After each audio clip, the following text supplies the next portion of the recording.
ভৌতিক গল্প ধূপ লেখক ইমন জুবায়ের। আজ বিকেলে ব্যাংক থেকে বেরোতেই দারোয়ান রশিদ মিয়া সালাম দিয়ে বলল, স্যার, আপনারে একখান কথা কই। আপনি পরিবার পরিজন লইয়া যেই বাড়ি উঠছেন সেই বাড়িটা ভালো না স্যার, বাড়িতে জিনের আছর আছে, একটু দেইখা শুইনা থাইকেন স্যার। কথাটা শুনে শওকতের ভ্রূ কুঁচকে যায়। কুসংস্কার বেশ মজার ব্যাপার, আর কুসংস্কার জিনিসটা মানসিকভাবে লালন করারও একটা ব্যাপার আছে। দারোয়ান, কাজের ঝি, এই শ্রেণীর লোকজন কুসংস্কার জিনিসটা লালন করে সযত্নে। নতুন কাজের মেয়েটিও নাকি তানজিনাকে বলেছে বাড়িটা নাকি ভালো না। শওকত খানিকটা অস্বস্তি নিয়ে একটা সিগারেট ধরায়, তারপর হাঁটতে থাকে। তখনও ঝরঝরে রোদ ছিল। দুর্গাপাড়ার বাড়িটা কাছেই, এখানকার লোকে বলে পুরান বাড়ি। রেললাইন পেরিয়ে বাসস্ট্যান্ড, তারপর আসাফ আলী মিলনায়তন, চাঁদপীরের গলি। সেই গলির শেষ মাথায় বেশ নিরিবিলি গাছপাড়ায় ঘেরা পুরনো আমলের দোতলা বাড়ি। একতলায় গ্রিন হোমিও হল। মুসলেম উদ্দিন নামে একজন বৃদ্ধ ডাক্তার সকাল সন্ধ্যা বসেন। বৃদ্ধ কানে কম শোনেন বলেই হয়তো পশার তেমন ভালো না। শওকতরা থাকে দোতলায়। পুরনো আমলের বাড়ি বলেই ছাদে কড়িবর্গা, বেশ বড় বড় রুম, বড় বড় বাথরুম আর বড় বড় জানালা। পানির সমস্যা নেই। সোলাইমান মিয়া নামে একজন দারোয়ান আছে। মুসল্লি টাইপের লোকটাকে মধ্যবয়সীই বলা চলে। সোলাইমান মিয়া থাকে একতলায়। মাঝে মধ্যে বাজার টাজার করে দেয়। চাঁদপীরের মাজার থেকে সিন্নি এনে দেয়। বাড়িওয়ালা আশিস খন্দকার সুলতানগঞ্জের বড় ব্যবসায়ী, নবীগঞ্জ থাকেন। ভাড়ার টাকা সোলাইমান মিয়াই নবীগঞ্জে পৌঁছে দেয়। সুলতানগঞ্জ ব্রাঞ্চে সদ্য বদলি হয়ে এসেছে শওকত। নির্জন ছিমঝাম শহর সুলতানগঞ্জ। এই শীত আসি সময়ে ভালো লাগছে। অফিস থেকে ফিরে সন্ধ্যাবেলায় বেডরুম লাগোয়া দোতলার বড় বারান্দায় বসে শওকত। তখন রাইসাকে বুকে জড়িয়ে ধরে রাখে, গল্প বলে। যে গল্প মায়ের মুখে ছেলেবেলায় শুনেছিল সেই গল্প। তখন নিচের বাগানের গাছপালা, দূরের আবছা গাছপালা, শিব মন্দির, সীতার দিঘি কেমন স্তব্ধ হয়ে থাকে। দূর থেকে ভেসে আসে শেয়ালের ডাক। দূরে কুয়াশা ঢাকা নিঝুম গ্রাম। খুব ভোরে উঠে যে গ্রামের মেঠে পথে তানজিনার সঙ্গে চলে যায় শওকত। শিশির ঝরা নির্জন গ্রাম্য পথে হাঁটে। কুয়াশার ভিতরে তখন একটি দুটি কাক উড়ে যায়। তানজিনার সঙ্গে শওকতের স্কুল জীবন থেকে প্রেম। সম্পর্কে তানজিনা শওকতের খালাতো বোন।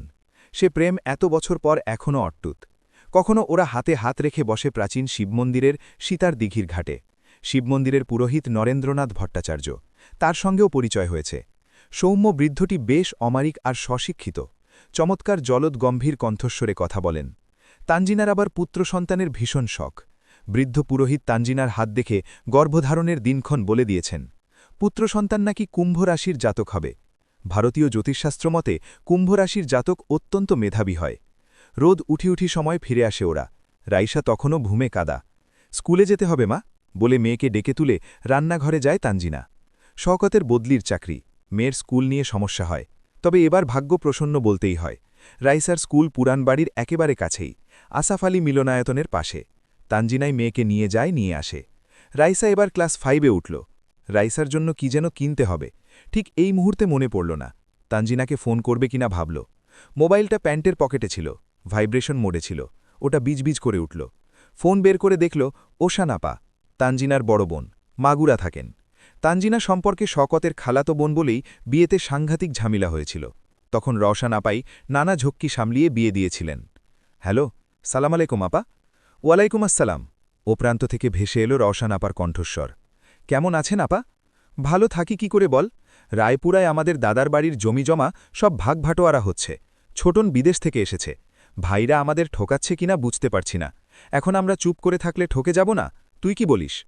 শওকত বলল, এসব আপনাদের ব্যাপার আপা, আমার কিছু বলা কি ঠিক হবে? তোরা বাপের বাড়ির সম্পত্তি থেকে পরীকে ভাগ দিলি না? শওকতের দেশের বাড়ি যশোর। পৈতৃক জমিজমা বিক্রি করে গত মাসে মোটা অঙ্কের টাকা পেয়েছে। শওকতরা এক বোন দুই ভাই। ছোট বোন পরীকে কিছু টাকা দিয়েছে। সে বলল, একটাই বোন, আদরের। আমরা কি বানের জলে ভেসে এসেছি? আমরা নেক্সট উইকে রায়পুরা যাচ্ছি। তুই তানজিনাকে ছাড়বি তো? ওর ইচ্ছে হলে যাবে, শওকত বলল। তারও ইচ্ছে তানজিনা ওর ভাগে টাকা পাক। তুই যাবি রায়পুরা? আমি বরং না যাই। ঠিক আছে, কাল শুক্রবার আমি আর তোর দুলাভাই কাল সুলতানগঞ্জ আসছি। ঠিক আছে, আসুন না। এখন রাখছি তাহলে। ঠিক আছে। চাঁদপীরের গলির মুখে মধু ঘোষের মিষ্টির দোকান। রাইসার জন্য আধ কেজি বুন্দিয়া কিনল শওকত। মেয়েটা বুন্দিয়া খেতে ভালোবাসে। তানজিনারও এই জিনিসটা পছন্দ। গলির মুখে অস্থায়ী বাজার বসেছে। টমেটো, লেবু, ধনেপাতা আর একটা মাঝারি সাইজের লাউ কিনল শওকত। তারপর বাজার নিয়ে বাড়ির সামনে চলে আসে। ট্রেনের মিসেলের শব্দ শুনল। স্টেশন কাছেই। দোতলার সিঁড়িতে ওঠার সময় ধূপের গন্ধ পেল। কে ধূপ জ্বালিয়েছে? তানজিনা। দরজা তানজিনাই খুলল। ওর মুখ কেমন গম্ভীর দেখা যায়। কি ব্যাপার, কিছু হয়েছে? তরিতরকারি ভর্তি প্লাস্টিকের ব্যাগটা দিতে দিতে জিজ্ঞেস করল শওকত। বলছি, তুমি বারান্দায় গিয়ে বসো, আমি চা নিয়ে আসছি। টেবিলের ওপর গুন্দিয়ার প্যাকেট রেখে শওকত জিজ্ঞেস করল, রাইসা কোথায়? ও ঘুমোচ্ছে। ঘুমোচ্ছে? এখন? এসে সব বলছি, বলে তানজিনা রান্নাঘরে চলে যায়। শওকত কাপড় বদলে হাত মুখ ধুয়ে গায়ের বারান্দায় বসে। শেষবেলার রোদ মিলিয়ে ধীরে ধীরে সন্ধ্যা ফুটে উঠছে। বাগানের গালপালায় অল্প রোদ লেগে আছে। কাকপাখিরা তারস্বরে চিৎকার করছিল। অক্টোবরের শেষ, এই সময় মফস্বলে বেশ কুয়াশা পড়ে। সন্ধ্যার পরপরই দূরের গ্রাম থেকে শেয়ালের ডাক ভেসে আসে। দূরে কুয়াশা ঢাকা নিঝুম গ্রাম। খুব ভোরে উঠে যে গ্রামের মেঠে পথে তানজিনার সঙ্গে চলে যায় শওকত। শিশিরঝরা নির্জন গ্রাম্য পথে হাঁটে। কুয়াশার ভিতরে তখন একটি দুটি কাক উড়ে যায়। তানজিনার সঙ্গে শওকতের স্কুল জীবন থেকে প্রেম। সম্পর্কে তানজিনা শওকতের খালাতো বোন। সে প্রেম এত বছর পর এখনও অট্টুত। কখনো ওরা হাতে হাত রেখে বসে প্রাচীন শিবমন্দিরের সীতার দিঘির ঘাটে। শিবমন্দিরের পুরোহিত নরেন্দ্রনাথ ভট্টাচার্য, তার সঙ্গেও পরিচয় হয়েছে। সৌম্য বৃদ্ধটি বেশ অমায়িক আর স্বশিক্ষিত। চমৎকার জলদ গম্ভীর কণ্ঠস্বরে কথা বলেন। তানজিনার আবার পুত্র সন্তানের ভীষণ শখ। বৃদ্ধ পুরোহিত তানজিনার হাত দেখে গর্ভধারণের দিনক্ষণ বলে দিয়েছেন। পুত্র সন্তান নাকি কুম্ভ রাশির জাতক হবে। ভারতীয় জ্যোতিষশাস্ত্র মতে কুম্ভ রাশির জাতক অত্যন্ত মেধাবী হয়। রোদ উঠি উঠি সময় ফিরে আসে ওরা। রাইসা তখনও ঘুমে কাদা। স্কুলে যেতে হবে মা, বলে মেয়েকে ডেকে তুলে রান্নাঘরে যায় তানজিনা। শওকতের বদলির চাকরি, মেয়ের স্কুল নিয়ে সমস্যা হয়। তবে এবার ভাগ্য প্রসন্ন বলতেই হয়। রাইসার স্কুল পুরানবাড়ির একেবারে কাছেই, আসাফ আলী মিলনায়তনের পাশে। তানজিনাই মেয়েকে নিয়ে যায় নিয়ে আসে। রাইসা এবার ক্লাস 5-এ উঠল।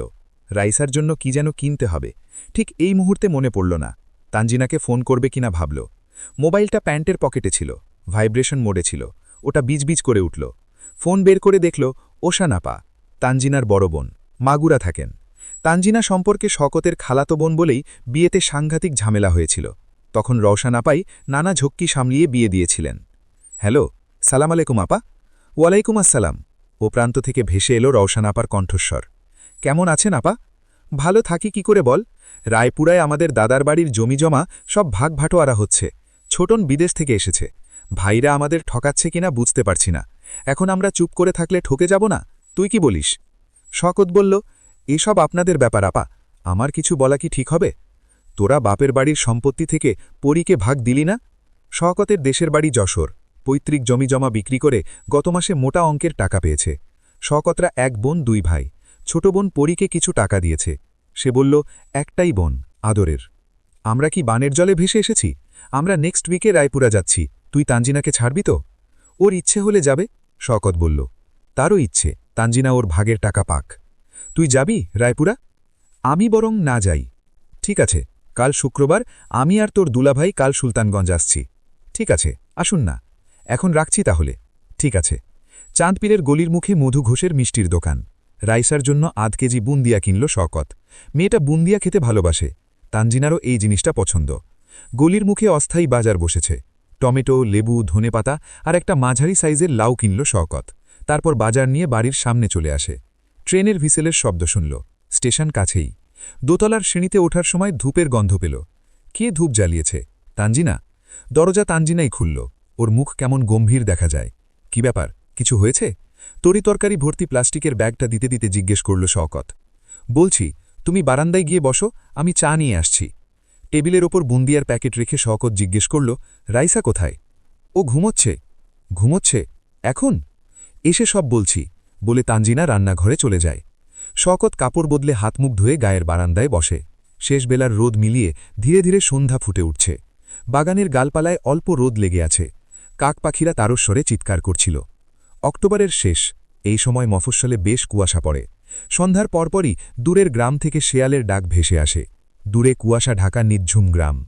খুব ভোরে উঠে যে গ্রামের মেঠে পথে তানজিনার সঙ্গে চলে যায় শওকত। শিশিরঝরা নির্জন গ্রাম্য পথে হাঁটে। কুয়াশার ভিতরে তখন একটি দুটি কাক উড়ে যায়। তানজিনার সঙ্গে শওকতের স্কুল জীবন থেকে প্রেম। সম্পর্কে তানজিনা শওকতের খালাতো বোন। সে প্রেম এত বছর পর এখনও অট্টুত। কখনো ওরা হাতে হাত রেখে বসে প্রাচীন শিবমন্দিরের সীতার দিঘির ঘাটে। শিবমন্দিরের পুরোহিত নরেন্দ্রনাথ ভট্টাচার্য, তার সঙ্গেও পরিচয় হয়েছে। সৌম্য বৃদ্ধটি বেশ অমায়িক আর স্বশিক্ষিত, চমৎকার জলদ গম্ভীর কণ্ঠস্বরে কথা বলেন। তানজিনার আবার পুত্র সন্তানের ভীষণ শখ। বৃদ্ধ পুরোহিত তানজিনার হাত দেখে গর্ভধারণের দিনক্ষণ বলে দিয়েছেন। পুত্র সন্তান নাকি কুম্ভ রাশির জাতক হবে। ভারতীয় জ্যোতিষশাস্ত্র মতে কুম্ভ রাশির জাতক অত্যন্ত মেধাবী হয়। রোদ উঠি সময় ফিরে আসে ওরা। রাইসা তখনও ঘুমে কাদা। স্কুলে যেতে হবে মা বলে মেয়েকে ডেকে তুলে রান্নাঘরে যায় তানজিনা। শওকতের বদলির চাকরি, মেয়ের স্কুল নিয়ে সমস্যা হয়, তবে এবার ভাগ্য প্রসন্ন বলতেই হয়। রাইসার স্কুল পুরান বাড়ির একেবারে কাছেই, আশাফ আলী মিলনায়তনের পাশে। তানজিনাই মেয়েকে নিয়ে আসে। রাইসা এবার ক্লাস 5-এ উঠল। রাইসার জন্য কি যেন কিনতে হবে, ঠিক এই মুহূর্তে মনে পড়ল না। তানজিনাকে ফোন করবে কিনা ভাবল। মোবাইলটা প্যান্টের পকেটে ছিল, ভাইব্রেশন মোডে ছিল। ওটা বিজ করে উঠল। ফোন বের করে দেখল ওশান আপা, তানজিনার বড় বোন, মাগুরা থাকেন। তানজিনা সম্পর্কে শওকতের খালাতো বোন বলেই বিয়েতে সাংঘাতিক ঝামেলা হয়েছিল। তখন রওশন আপাই নানা ঝক্কি সামলিয়ে বিয়ে দিয়েছিলেন। হ্যালো, সালাম আলাইকুম আপা। ওয়ালাইকুম আসসালাম। ও প্রান্ত থেকে ভেসে এলো রওশন আপার কণ্ঠস্বর। কেমন আছেন আপা? ভালো থাকি কি করে বল। রায়পুরায় আমাদের দাদার বাড়ির জমি জমা সব ভাগ ভাটোয়ারা হচ্ছে। ছোটন বিদেশ থেকে এসেছে। ভাইরা আমাদের ঠকাচ্ছে কিনা বুঝতে পারছি না। এখন আমরা চুপ করে থাকলে ঠকে যাব না? তুই কি বলিস?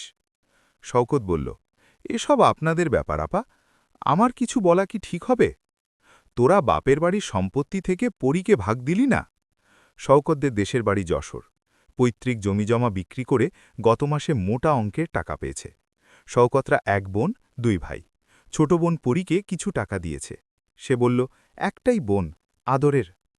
আমরা কি বানের জলে ভেসে এসেছি? আমরা নেক্সট উইকে রায়পুরা যাচ্ছি। তুই তানজিনাকে ছাড়বি তো? ওর ইচ্ছে হলে যাবে, শওকত বলল। তারও ইচ্ছে তানজিনা ওর ভাগের টাকা পাক। তুই যাবি রায়পুরা? আমি বরং না যাই।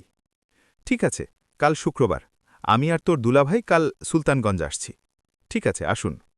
এখন রাখছি তাহলে। ঠিক আছে। চাঁদপীরের গলির মুখে মধু ঘোষের মিষ্টির দোকান। রাইসার জন্য 8 কেজি বুন্দিয়া কিনল শওকত। মেয়েটা বুন্দিয়া খেতে ভালোবাসে। তানজিনারও এই জিনিসটা পছন্দ। গলির মুখে অস্থায়ী বাজার বসেছে। টমাটো, লেবু, ধনেপাতা আর একটা মাঝারি সাইজের লাউ কিনল শওকত। তারপর বাজার নিয়ে বাড়ির সামনে চলে আসে। ট্রেনের হুইসেলের শব্দ শুনল। স্টেশন কাছেই। দোতলার সিঁড়িতে ওঠার সময় ধূপের গন্ধ পেল। কে ধূপ জ্বালিয়েছে? তানজিনা? দরজা তানজিনাই খুলল। ওর মুখ কেমন গম্ভীর দেখাচ্ছে। কি ব্যাপার, কিছু হয়েছে? তরিতরকারি ভর্তি প্লাস্টিকের ব্যাগটা দিতে দিতে জিজ্ঞেস করল শওকত। বলছি, তুমি বারান্দায় গিয়ে বসো, আমি চা নিয়ে আসছি। টেবিলের ওপর বুন্দিয়ার প্যাকেট রেখে শওকত জিজ্ঞেস করল, রাইসা কোথায়? ও ঘুমোচ্ছে। ঘুমোচ্ছে? এখন? এসে সব বলছি, বলে তানজিনা রান্নাঘরের দিকে চলে যায়। শওকত কাপড় বদলে হাত মুখ ধুয়ে গায়ে বারান্দায় বসে। শেষবেলার রোদ মিলিয়ে ধীরে ধীরে সন্ধ্যা ফুটে উঠছে। বাগানের গালপালায় অল্প রোদ মেগে আছে। কাকপাখিরা তারস্বরে চিৎকার করছিল। অক্টোবরের শেষ। এই সময় মফস্বলে বেশ কুয়াশা পড়ে। সন্ধ্যের পরপরই দূরের গ্রাম থেকে শেয়ারাব ডাক ভেসে আসে। তানজিনা চা নিয়ে এলো। চায়ের কাপ নিতে নিতে শওকত জিজ্ঞেস করে, কি হয়েছে বলো তো? রাইসা আজ একটা মেয়েকে দেখেছে, তানজিনা বলল। শওকত চায়ের কাপটা ঠোঁটের কাছে তুলে এনেছিল, হাত থমকে গেল। বলল, রাইসা আজ একটা মেয়েকে দেখেছে মানে? আমি রান্না করছিলাম, রাইসাকে বললাম জলপাই ছাদ শুকোতে দিয়ে আসতে। ও গেল। একটু পর ফিরে এসে বলল, ছাদে জলপাই রেখে ফেরার সময় সিঁড়িঘরের ঠিক সামনে একটা মেয়েকে দেখেছে।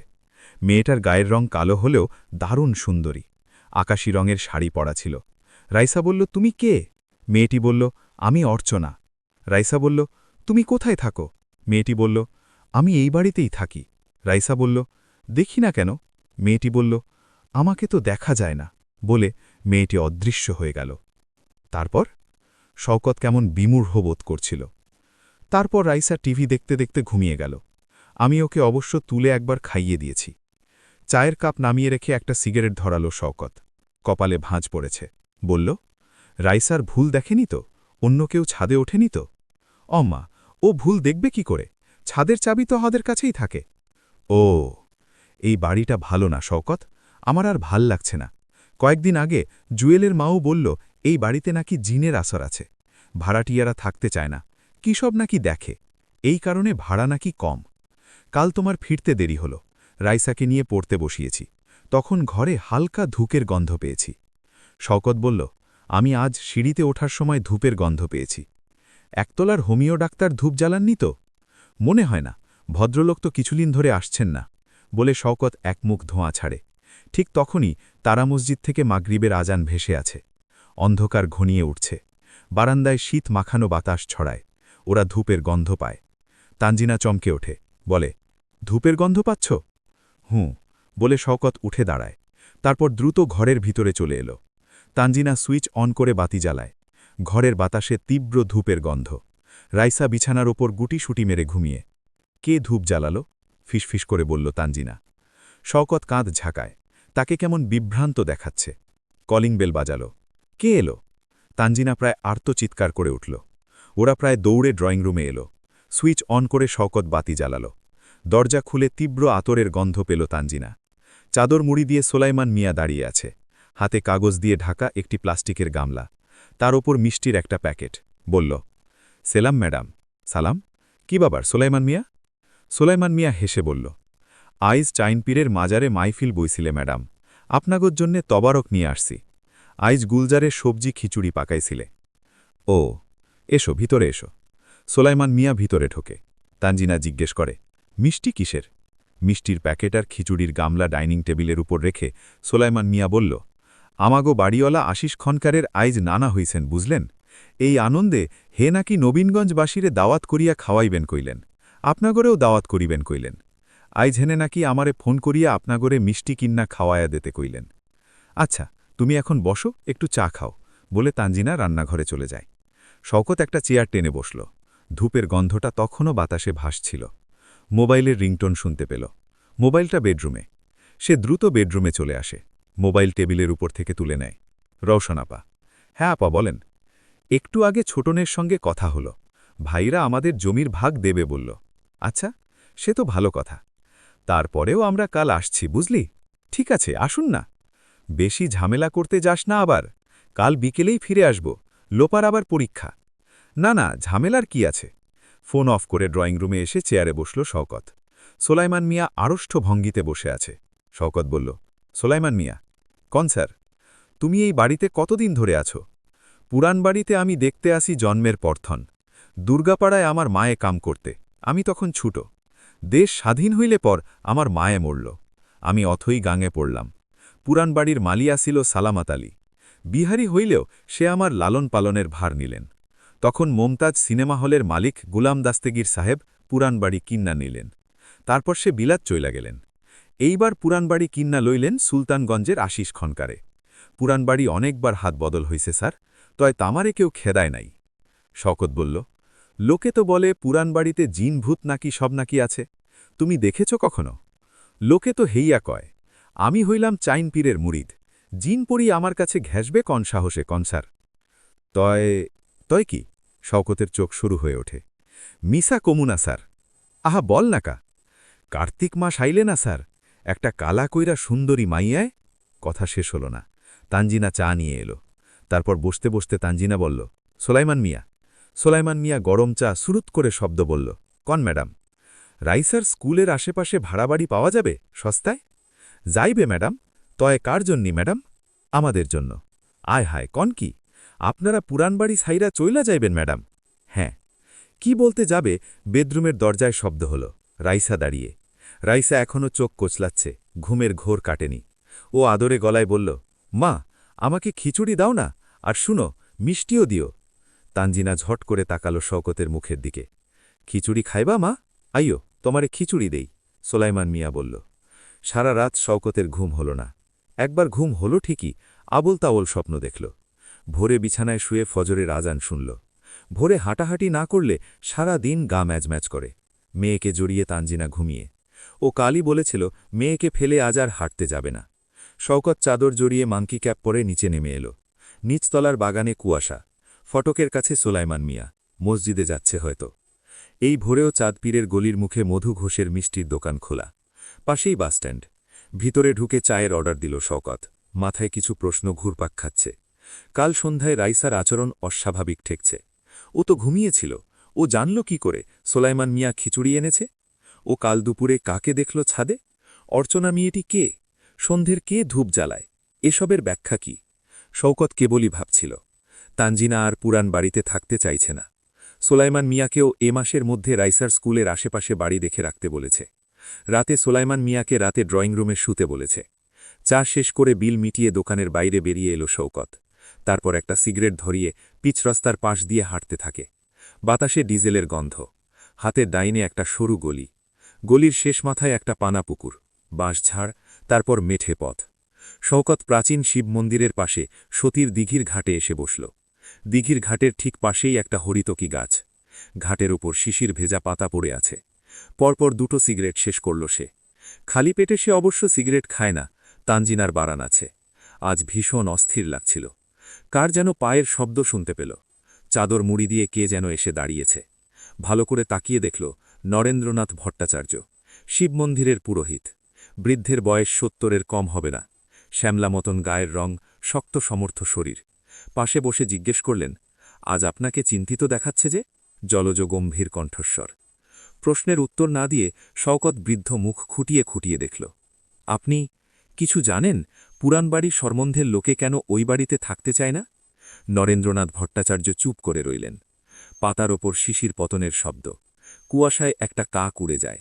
দিঘিতে কি একটা মাছ যেন ঘাই দেয়। নিস্তরঙ্গ জলে তরঙ্গ ছড়ায়। নরেন্দ্রনাথ ভট্টাচার্য বললেন, জানি, প্রশ্নটা আপনি করবেন। জানেন মানে? শওকত বৃদ্ধ মুখ খুঁটিয়ে খুঁটিয়ে দেখল। এর আগে যারা ওই পুরান বাড়িতে ছিল তারা সবাই আমাকে ওই পুরান বাড়ির রহস্য সম্বন্ধে জিজ্ঞেস করেছে। ও, শোনেন, বলি তাহলে। বিশ্বাস করবেন কিনা সেটি আপনার ব্যাপার। পুরান বাড়ি এক অশরীরী আছে। কার্তিক মাসে তাকে দেখা যায়। শওকত চমকে ওঠে, অস্ফুট স্বরে বলল, অশরীরী মানে? উত্তর না দিয়ে নরেন্দ্রনাথ ভট্টাচার্য চুপ করে থাকেন। বৃদ্ধ পুরোহিত দীর্ঘশ্বাস ফেললেন। ভোরের এই নির্জনতায় দীর্ঘশ্বাস পতনের শব্দ পরিষ্কার শোনা যায়। প্রায় অনুচ্চ স্বরে বৃদ্ধ পুরোহিত বললেন, তখন যুদ্ধের বছর।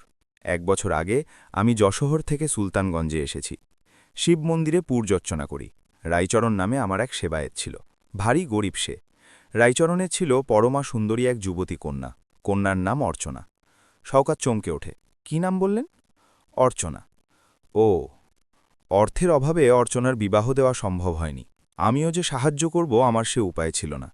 কন্যাদায়গ্রস্ত ম্যালেরিয়ায় রাইচরণ মারা যায়। অসহায় অর্চনা পুরানবাড়িতে কাজ নেয়। পুরানবাড়িতে বাস করত এক পাকিস্তানি পরিবার। বাড়ির কর্তা ছিল ব্যবসায়ী, নাম জামশেদ খান। বেগম ছাড়াও এক কন্যা আর ৩ পুত্র ছিল তার। অর্চনা হিন্দু ঘরের মেয়ে। সন্ধ্যায় মেয়েটি ধূপ জ্বালাত। পাকিস্তানি পরিবারের ধূপের গন্ধটা না পছন্দ ছিল। তারা অর্চনাকে ধূপ জ্বালাতে নিষেধ করে। আসলে বাঙালি বলে, কালো বলে, হিন্দু বলে তারা নানান ছোতায় অর্চনার ওপর অত্যাচার নির্যাতন করত। পূর্ব পাকিস্তানে শেখ মুজিব পাকিস্তান বিরোধী গণ আন্দোলনের নেতৃত্ব দিচ্ছেন। ব্যবসা হাতছাড়া হয়ে যাবে এই আশঙ্কায় পাকিস্তানিরা আক্রোশবশত অর্চনার ওপর রাগ ঝাড়ত। আসলে জামশেদ খান আর তার বড় ছেলে জুনায়েদ খানের নজর পড়ছিল টলটলে শরীরের ওপর। কিন্তু এইসব কথা আপনি জানলেন কি করে? পুরানবাড়ির বাগানে মালি ছিল সালামত আলী। বিহারি হলেও সে ছিল উদার হৃদয়ের। অর্চনা তাকে সব বলেছিল। অর্চনা পালিয়ে যেতে পারছিল না। বাবা নেই, তারাও তাকে একরকম বন্দি করে রেখেছিল। যুদ্ধ শুরু হলে জামশেদ খান পরিবারকে লাহোর পাঠিয়ে দেন। পুরানবাড়িতে থাকল সে আর তার বড় ছেলে। পুরানবাড়ি পরে পাকিস্তানি আর্মি অফিসারদের আস্তানা হয়ে উঠেছিল। দিন দিন অর্চনার ওপর অত্যাচারের মাত্রা বাড়ছিল। একদিন অর্চনাকে ছাদে নিয়ে তারা ধর্ষণ করে। পাকিস্তানি আর্মি অফিসাররাও ছিল। তারপর মেয়েটার গায়ে কেরোসিন জ্বালিয়ে পুড়িয়ে মারে। শওকত চমকে ওঠে। নরেন্দ্রনাথ ভট্টাচার্য চুপ করে থাকেন, দীর্ঘশ্বাস ফেললেন। এই নির্জনতায় দীর্ঘশ্বাস পরিষ্কার শোনা যায়। প্রায় অনুচ্চ স্বরে বললেন, অর্চনাকে তারা পুড়িয়ে মেরেছিল কার্তিক মাসে। বলে বৃদ্ধ কিছুক্ষণ চুপ করে রইলেন। তারপর বললেন, আজও কার্তিক মাসে পুরানবাড়িতে অর্চনা ফিরে আসে। সন্ধ্যায় ধূপ জ্বালায়। আপনাদের দারোয়ান সোলাইমান সবই জানে। ছেলেটা বলো ভালো, চাঁদ সাধুর শিষ্য। তার উপর সাধুর আশীর্বাদ আছে। ঘর সংসার করেনি, ধর্মকর্ম নিয়ে আছে। বছরে একবার অর্চনাকে দেখার আশায় বেঁচে আছে। অর্চনাকে দেখার আশায় বেঁচে আছে মানে? শওকতকে কেমন হতবাক বিমূঢ় দেখায়। দুইজনের বেশ ভাব, ভাই বোনের সম্পর্ক। হাজার হলেও সোলাইমানের ধর্মপিতা সালামত আলীকে অর্চনা বাবা ডেকেছিল। কার্তিক মাসের জন্য সারা বছর অপেক্ষা করে সোলাইমান। এসব কথা আমাদের আগে বলেননি যে? শওকত অস্ফুট স্বরে জিজ্ঞেস করে। আমি জানতাম আপনারা এসে আমাকে পুরাণবাড়ির রহস্য সম্বন্ধে জিজ্ঞেস করবেন। আমি আগ বাড়িয়ে এসব কথা বলে আপনাদের মিছিমিছি আতঙ্কগ্রস্ত করতে চাইনি। ও শওকত ভাবল নরেন্দ্রনাথ ভট্টাচার্য স্বশিক্ষিত বলেই বিচক্ষণ। সে বলল, এখন এখন কি করা যায় বলেন তো? আমরা কি পুরাণবাড়ি ছেড়ে দেব? সে আপনাদের ইচ্ছে, বলে নরেন্দ্রনাথ ভট্টাচার্য উঠে চলে গেলেন। বাড়ি ফিরে আসার পথে চাঁদপিড়ির গলির মুখ থেকে দৈনিক পত্রিকা কিনল শওকত। ঝরঝরে রোদ উঠেছে। আজ শুক্রবার, অফিস যাবার বালাই নেই। কলিং বেল চাপার পর দরজা খুলল রাইসা। আজ এত সকালে উঠেছে বলে অবাক হল শওকত।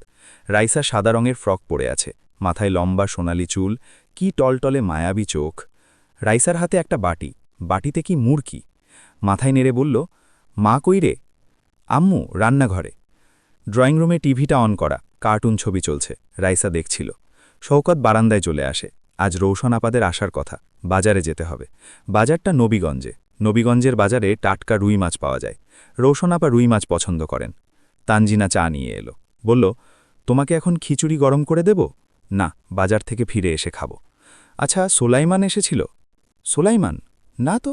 তানজিনা অবাক। তাহলে রাইসাকে মুরকি কে দিল? মুরকি? হ্যাঁ, তখন রাইসার বাটিতে মুরকি দেখলাম। তানজিনা বলল, আশ্চর্য, ও মুরকি পাবে কই থেকে? বুঝেছি, শওকত বলল, মুখে হাসির আভা। কি বুঝেছ? তানজিনাকে কেমন অস্থির দেখায়। চায়ে চুমুক দিয়ে বলল, রাইসাকে মুরকি দিয়েছে অর্চনা। অর্চনা মানে কি যাতা বলছ? চায়ে চুমুক দিয়ে শওকত বলল, আজ ভোরে শিব মন্দিরে গিয়েছিলাম। নরেন্দ্রনাথ ভট্টাচার্যের সঙ্গে কথা হলো। তিনি আমাকে পুরাণবাড়ির ইতিহাস বললেন। কি বললেন তিনি? তানজিনার মুখে রঙিন আভা ছড়াল। অর্চনা ছিল, শওকত বলতে থাকে। অর্চনার মর্মস্পর্শী জীবন কাহিনী শুনতে শুনতে তানজিনার ফর্সা মুখটি বিষাদে ভরে ওঠে, চোখে জমে বেদনার জল। চায়ে শেষ চুমুক দিয়ে শওকত বলল, যাই, আমি এখন বাজারে যাই। দাও, আলমারি থেকে টাকা বের করে দাও। তানজিনা গম্ভীর কণ্ঠে বলল, শওকত, বলো। মেঝোভাই ফোন করেছিলেন, আমাকে আর রৌশন আপাকে রায়পুরা জমি জমার ভাগ দেবেন বললেন। শোনো শওকত, আমি জমির যে টাকা পাবো আর তোমাদের দেশের বাড়ির যে টাকা আছে, সেসব মিলিয়ে চলো আমরা এই বাড়িটা কিনে নিই। সস্তাই হওয়ার কথা। দরকার হলে ব্যাংক থেকে লোন নেবে। এবছর চাকরি করলে 1 টাকাও তো লোন নিলে না। তুমি আজই বাড়িওয়ালার সঙ্গে টেলিফোনে কথা বলো। শওকত কাজ ঝাঁকিয়ে বলল, ওকে,